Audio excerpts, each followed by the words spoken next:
চোখ তুলে দেখো না কে এসেছে, নতুন করে আবার বিয়ের সানাই বেজেছে। তো তোমায় তুলে নিয়ে যাব যখন ভালোবেসেছি, সাত পাকে বেঁধে নিয়ে যেতে এসেছি।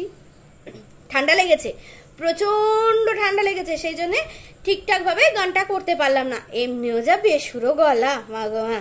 সঠিক বলেছেন। তো যাই হোক, ভিডিওটা হচ্ছে হারিয়া ম্যাডামকে নিয়ে। অনেকেই জানো, অনেকে আবার জানো না। ধীরে ধীরে দেখো, বুঝতে পেরে যাবে কে সে হারিয়া ম্যাডাম। তো হারিয়া ম্যাডাম প্রচুর কন্ট্রোভার্সি চাইছে, মানে তার ভিডিও দেখে সমালোচনা যাতে করা হয়। কিন্তু আর যারা সমালোচনামূলক ভিডিও করে সকলে এখন ব্যস্ত অন্যদিকে। কিন্তু হারিয়া বারবার ঠুকে যাচ্ছে টাইটেলের মাধ্যমে যাতে তাকে নিয়ে সমালোচনা করা হয়। কি দিচ্ছে টাইটেলে? আমার মা চাকরি ছেড়ে দিচ্ছে। হ্যাঁ, এবার তোমরাই বলো এটা ঠিক হচ্ছে কিনা। ওর মায়ের মুখ থেকে একবারও শুনলাম না যে চাকরি সে ছেড়ে দিতে চাইছে। কোনো পাগলও নিজের চাকরি মানে বিনা কারণে ছেড়ে দেবে না। যে কোনো চাকরি করো তাতে চাপ থাকবেই, এটাই স্বাভাবিক। আর তুমি যখন চাপ নিচ্ছ তার জন্য তোমাকে পেমেন্ট করা হচ্ছে এক্সট্রা। যে মাইনে দেয় তার সাথে সাথে যখন ডেঙ্গুর কাজ হয় বা পোলিওর কাজ হয় বা কোভিডের কাজ হয়, সমস্ত কিছুতে কিন্তু আলাদাভাবে তাদের জন্য একটা রেভিনিউ আসে, ঠিক আছে? তো সেই জায়গা থেকে কোনো রকম ভাবে এক্সট্রা কাজ করিয়ে নিচ্ছে সরকার, কোনো রকম দেখছে না। অফিসও একটু বুঝতে পারে। অফিস কি বুঝবে? ও হারিয়া, অফিসটা বুঝবেটা কি? অফিস যদি বুঝে তাহলে অফিস তা উপর মহলে চাপ খাবে, তাই না? তোমার মা এটা খুব ভালো করে জানে যে অফিসের কিছু করার নেই, সেজন্য তোমার মা সামনে এসে এই কথাটা বলতে পারলো না যে অফিসের কিছু একটু বোঝা উচিত। অফিস বোঝানোর কিছু নেই, সিওমইচ অফিস থেকে অফিসকে চাপ দেবে, ঠিক আছে? তো সেই দিক থেকে চেয়ারম্যানের বদনাম হবে। হেলথ ওয়ার্কাররা যদি কাজ না করে তাহলে না চাপটা চেয়ারম্যানই খাবে, কারণ তাদের জায়গায় ডেঙ্গু ঠিকভাবে কাজ করা হয়নি। বুঝতে পেরেছো? আর তার জন্য তো আলাদা একটা পারিশ্রমিক দেওয়া হচ্ছে। তার জন্য অত টাইটেলে দেওয়ার জন্য অফিসকে বদনাম করো না। তুমি কন্ট্রোভার্সি চাইছো, তুমি বলতেই পারো যে আমি কন্ট্রোভার্সি চাইছি। কয়েকদিন আগে দেখা গেছিল ডায়েট ডায়েট ডায়েট, কোনো কিছু খাবে না, ডায়েট করবে এবং রোগা হতেই হবে। যারা খাবার খেতে ভালোবাসে না তারা ওই দুদিন ডায়েট করবে, তারপরে বলবে দুদিন তো অনেক কিছু না খেয়ে থাকলাম, অনেকটা রোগা হয়েছি বোধহয়, এবার খাওয়া শুরু করি। তো আমার ক্ষেত্রেও সেটাই হয়। দিন ডায়েট করলেও 3 দিনের দিন মনে হয় যে অনেক কিছু না খেয়ে রয়েছি, এরকম হয়। কিন্তু তা বলে তোমার মতো অস্বাভাবিক খাবার আমি অন্তত খাই না। তুমি ভাবতে পারো যে তাহলে তুমি এত থাবলা থুবলো কেন, জানি না, জল খেলেও মনে হয় মোটা হয়ে যায়, তো সেই জন্য হয়তো বা এরকম অবস্থা। তুমি যেইভাবে খাবার খাও, মাই গড, আমি তো মানে সত্যি অস্বাভাবিক লাগছিল। পরের দিনের ভিডিওতে তুমি দেখালে ইলিশ মাছ রান্না হয়েছে, বেশ ভালো, কিন্তু রাত্রিবেলা ইলিশ মাছটা নেই বলে মিনিমাম আলু সেদ্ধ ভাত হতো, নাহলে রুটি হতো, ঠিক আছে? কিন্তু করলে কি না চিকেন, কারণ চিকেন খেতে ইচ্ছে হচ্ছে, দুপুরবেলা ইলিশ মাছ খেয়েও চিকেন খেতে ইচ্ছে হচ্ছে। তাছাড়া সন্ধ্যাবেলা কি খেয়েছো? চপ, সিঙ্গারা, এই সমস্ত খেয়েছো। তো এত কিছু খাওয়ার পরে সত্যি কথা বলতে দুপুরে ইলিশ মাছ খেলে ঢেকুরে ঢেকুরে ইলিশ মাছের ঢেকুর ওঠে। আমার তো হয়, তোমাদের কাদের কাদের হয় তোমরা অবশ্যই কমেন্টসে জানিও। সেখান থেকে সন্ধ্যাবেলা দুধ, ঘন ঘন দুধ চা, তোমাদের চা ভীষণ ঘন দুধের হয়, সেখানে ঘন দুধের চা, তারপরে চপ, সিঙ্গারা, এত কিছু খাচ্ছ এবং রাত্রিবেলা আবার চিকেন কষা। তো এত কিছু খেলে কি করে হারিয়া তুমি রোগা হবে? তুমি যদি চিকেনের স্টু বানিয়ে নিতে তাও একরকম মানা যেত, কিন্তু কষিয়ে রসিয়ে চিকেন কষা দিয়ে ভাত খেলে তুমি কি করে রোগা হবে? তুমি তাহলে ভিউয়ার্সদেরকে কেন বলছো যে তোমাকে এবার রোগা হতেই হবে, তুমি রোগা হয়েই ছাড়বে?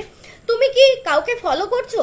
ফলো করাটা স্বাভাবিক, কারণ যার দ্বারা উঠেছো সেও কিন্তু এরকমই ন্যাকামো করতে করতে উঠেছে। তুমি ভাবছো তার ভিউয়ার্স তোমার ভিউয়ার্স, অতএব তারাও হয়তো ন্যাকামো দেখবে এবং সেই জন্য তুমি দিনের পর দিন ন্যাকামো করছো এবং ন্যাকামো দেওয়া টাইটেল, ন্যাকামো দেওয়া থাম্বনেল, ন্যাকামো করা ভিডিওগুলো আমাদের সামনে প্রেজেন্ট করছো। তুমি কি তারপরের দিন ভিডিওতে দিলে যে আমি বাড়ির বউ নই, কিন্তু মেয়ে হয়েও বউয়ের মতো আমি সমস্ত কাজকর্ম করি, কি করে থাকবো এদেরকে ছাড়া? তাহলে কি তোমার বিয়ে ঠিক হচ্ছে? আমরা কি ইউটিউবে নতুন আবার বিয়ে দেখতে পাবো? এটাই কি তুমি বলতে চাইছো? বিয়ের কথাবার্তা হচ্ছে, কোনটা সঠিক সেটা আমাদেরকে তো জানাতে হবে, তাই না? এরকম করার টাইটেল থাম্বনেল দিলে পাবলিককে আকর্ষণ করার জন্য পাবলিক কিন্তু একটা টাইমে তোমার পাশ থেকে মুখ ঘুরিয়ে নেবে। ওই যে কুরবানি সংক্রান্ত যে ভিডিওগুলো দিয়েছিলে তাতে প্রচুর পরিমাণে ভিউজ পেয়েছিলে, আর তার জন্য তুমি একটা প্রমোশন ভিডিও পেয়েছো। তো এই রকম ভাবে পাবলিককে বোকা বানিয়ে টাইটেল থাম্বনেল দিলে তোমার কিন্তু ভিউজ ডাউনে চলে যাবে একটা টাইমে। তাই বলি কন্ট্রোভার্সি চাইছো কিন্তু এরকম কিছু টাইটেল থাম্বনেল দিও না, নতুনত্ব কিছু আনো। অবশ্যই এখন ঘর ঝাড় দেওয়া, ঘর মোছা দিয়ে পাবলিক পছন্দ করে না, তাই নতুনত্ব কিছু আনো। ভিডিওর মধ্যে নোংরামো দেখিও না। তুমি বলবে কি নোংরামো দেখিয়েছি, তাহলে শোনো, গতকালকে তুমি যে ফুচকার লাইভটা করেছিলে সেখানে তুমি কোনো রকম ইনার ইউজ করনি। তুমি একটা আইবুড়ো মেয়ে, তুমি হচ্ছে বিয়ে হয়নি, তোমাকে ভীষণ বিচ্ছিরি লাগছিল। তুমি কি তোমার ক্যামেরাতে দেখতে পাচ্ছিলে না তোমার এই সাইডে পুরোপুরি দেখা যাচ্ছিল? তুমি কেন ইনার পরনি? তুমি সোশ্যাল মিডিয়াতে কাজ করছো, সোশ্যাল মিডিয়াতে একটা ভিডিও প্রেজেন্ট করছো, সেখান থেকে তুমি কি করে ইনার না পরে ওইভাবে লাইভে চলে আসলে? এবং তুমি সবাইকে বলছো ফুচকা খাচ্ছি, কি দারুণ ফুচকা বন্ধুরা, কালকে খেয়েছি আবার আজকে আনতে দিয়েছি। তার মানে কি তুমি কি প্রেজেন্ট করছো ইউটিউবে?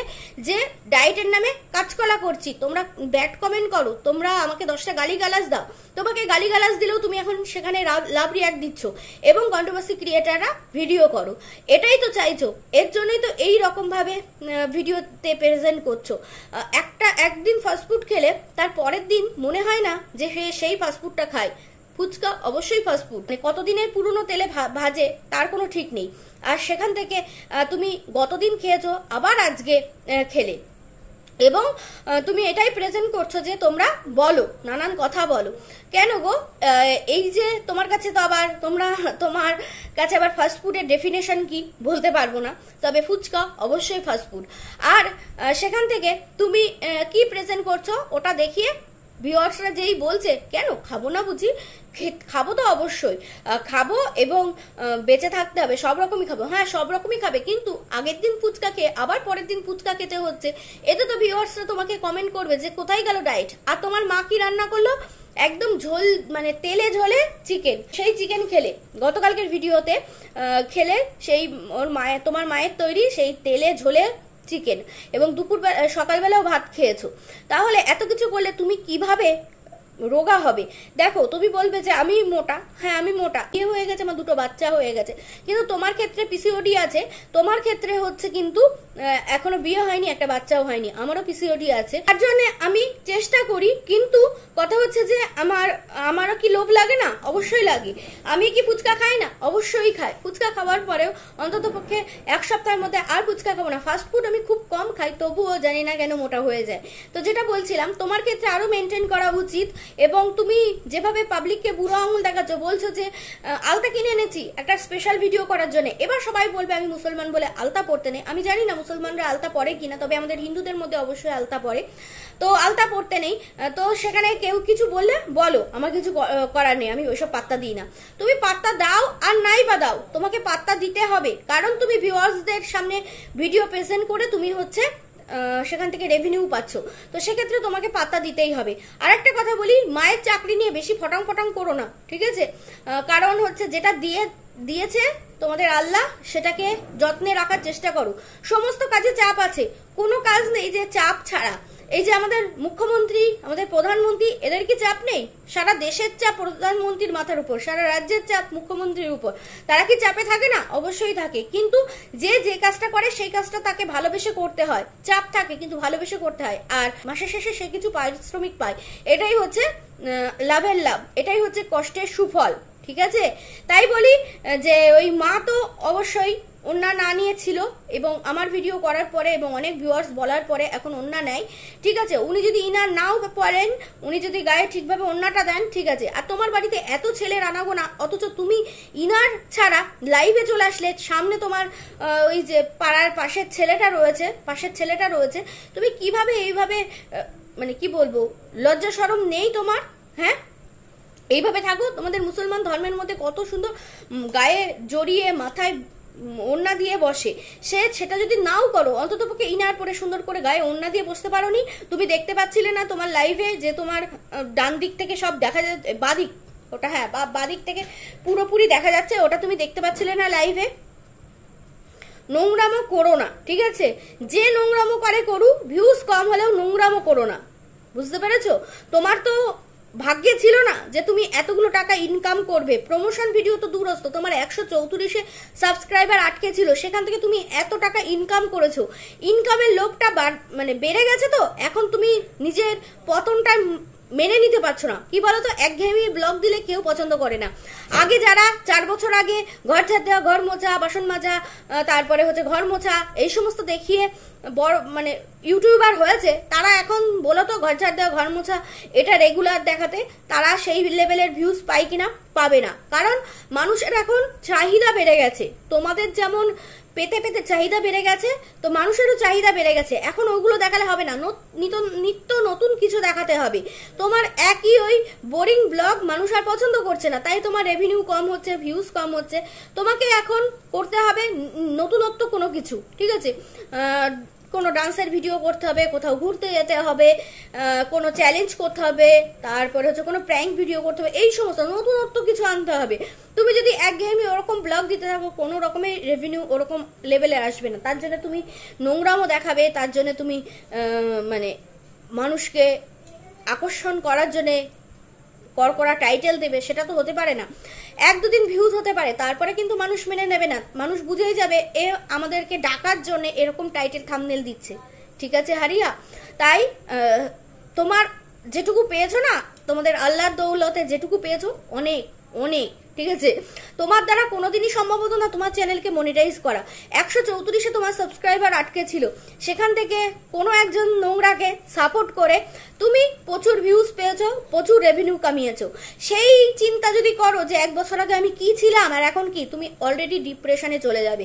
কারণ এটাই স্বাভাবিক, এমনিতে নার্ভের পেশেন্ট, এখন যদি ওই সমস্ত চিন্তা করো তাহলে তোমার শরীর চলবে না, তোমার কোনো রকমের শরীর চলবে না। তুমি ডিপ্রেশনে ধীরে ধীরে চলে যাবে, রাত্রে ঘুম উড়ে যাবে, এবং তোমার ভীষণ আনহেলদি লাইফস্টাইল। তুমি অনেক বেলা করে ঘুম থেকে ওঠো, অনেক রাত্রির করে, মানে ভোর রাত্রিরে গিয়ে ঘুমাও। কারোর একজন প্রতিচ্ছবি তোমার মধ্যে দেখতে পায় ভিউয়ার্সরা, তাই তোমাকে হয়তো এখন পছন্দ করতে চাইছে না। তুমি একজন ইয়াং মেয়ে, একজন হচ্ছে আইবুড়ো মেয়ে, তুমি কিভাবে লাইফস্টাইল লিড করবে সেটা তুমি ভেবে নাও। প্রচুর ইউটিউবে ক্রিয়েটার আছে যারা হচ্ছে ইয়াং মেয়ে, তারা কিভাবে লাইফস্টাইল লিড করে আমাদের সামনে প্রেজেন্ট করে, সেগুলো তুমি দেখার চেষ্টা করো, ঠিক আছে? ভিউয়ার্স এমনিই তোমার দিকে আবার ফিরে আসবে। কিন্তু কড়কড়া টাইটেল থাম্বনেল দিয়ে এবং ভিডিওর মধ্যে ভিউয়ার্সদেরকে উত্তেজিত করে তুমি ইনার না পড়ে নানান রকমভাবে পাবলিককে আকর্ষণ করার চেষ্টা করা তোমার কাছে বৃথা। তো এইটুকু বললাম, তোমার ভালো লাগলে তুমি অবশ্যই শুনবে, না ভালো লাগলে আমার কি, আমার তো আর রেভিনিউ আসবে না। তোমার ওই যে 1 বছর আগের সেই ভিডিওগুলোতে তুমি কি রেভিনিউ পেয়েছো সেটা দেখে না জ্বলে, না ডিপ্রেশনে গিয়ে তুমি নতুনত্ব কিছু চেষ্টা করো, ঠিক আছে? তো চলো বন্ধুরা, ভিডিওটা এখানেই শেষ করছি। ভালো লাগলে অবশ্যই একটা লাইক করো, আর কমেন্টসে অবশ্যই তোমাদের মূল্যবান বক্তব্য জানিও। সকলে ভালো থেকো, সুস্থ থেকো, আর আজকের মতো টাটা।